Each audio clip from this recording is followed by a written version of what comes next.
prvoj sednici novoizabrane vlade jutros je bila i ministarka pravde Nela Kuburović. Ona je uoči Dnevnika govorila o svojim prvim poslovima na mestu ministra, ali i o tome koje zakone iz oblasti pravosuđa poslanici mogu da očekuju već na jesen. Sa njom je razgovarala Ivana Čkonjević. Dobro jutro i hvala što ste odlučili da svoj prvi intervju po izboru date upravo RTS-u. Sve vreme trodnevne skupštinske rasprave bili ste prisutni u sali Republičkog parlamenta. Premijer je sam u svom ekspozeu veliki deo govora posvetio upravo pravosuđu i poslanici su u debati govorili o problemima u toj oblasti.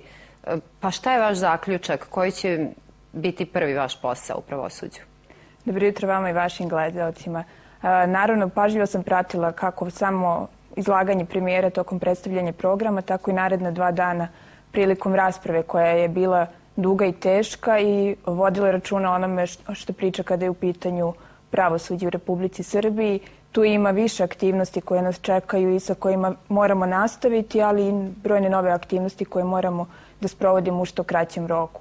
Ukoliko ste primetili, u samom programu pravosuđe se pojavljuje u nekoliko tačaka, izdvaja se u poglavlju 3 koje se odnosi na pravosuđe, ali se i sam program predsjednika vlade završava borbom protiv korupcije i organizovanog kriminala, tako da ćemo u stvari imati brojne aktivnosti. Ne bi mogla da izdvojim samo jedno, ali ono što je bitno da Ministarstvo pravde radi na unapređenju efikasnosti pravosuđa sa jedne strane, a i preduzima brojne mere kako bi se ojačala borba protiv korupcije i organizovanog kriminala. Vi ste praktično jedan od 9 novih ministara u novoj vladi. Od vas se mnogo očekuje. Koliko to saznanje nosi odgovornosti?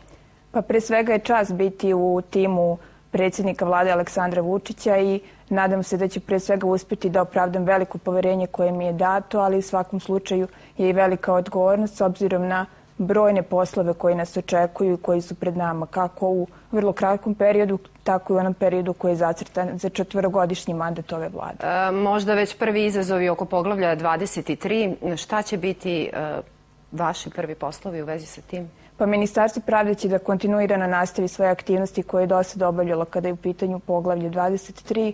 Ono što moram da istaknem da smo mi i do sada zajedno i sa ministrom Selakovićem uporno radili na sprovođenju svih aktivnosti pre samog otvaranja poglavlja, što se vidi iz izveštaja o sprovođenju aktivnosti gde smo preko 80% aktivnosti koje su bile zacrtane do tog perioda ispunjavali.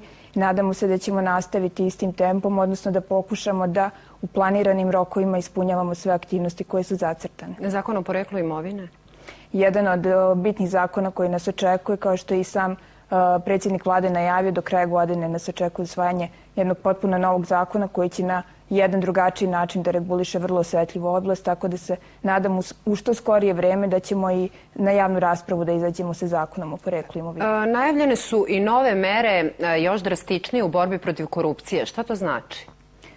Ministarstvo pravde je u prethodnom periodu dosta vremena posvetilo pre svega na izradi strategije istraga o finansijskom kriminalu koja predlaže brojne aktivnosti koje ćemo da preduzmemo. Pre svega podrazumeva izmenu krivičnog zakonika, uvođenje novih krivičnih dela kada je u pitanju oblast privrede, zatim izmena i organizacionog zakona koji se tiče svih organa koji postupaju u borbi protiv organizovanog kriminala. Pored toga planirana je izmena, odnosno donošenje novog zakona o Agenciji za borbu protiv korupcije. Šta je sa porodičnim nasiljem? Također je to najavljeno i pretpostavljamo da će to da bude jedan od prvih zakona sa kojima ćemo se naći u Skupštini. Kada već mogu poslanici da očekuju? Pa rečeno je da od septembra krećemo sa tim, tako da se nadamo da ćemo u što skorijem vremenu biti u Skupštini. Šta će predviđati nove mere što se tiče porodičnog nasilja? Što se tiče porodičnog nasilja, ono što je ustanovljeno da je najveći problem da ne postoji dovoljna koordinacija između organa koji se bave ovom problematikom, tako da što se tiče policije i pravosuđa, uvođenje novih mera, novih aktivnosti u okviru samih organa i vođenje posebne evidencije kada su u pitanju počinioci ovog krivičnog dela. Vaš prvi dan na poslu? Prvo preuzimanje aktivnosti. U stvari počeli smo sa sednicom vlade, a zatim sledi i preuzimanje poslova od prethodnog ministra gospodina Nikole Selakovića. Hvala što ste govorili za Dnevnik. Hvala vama.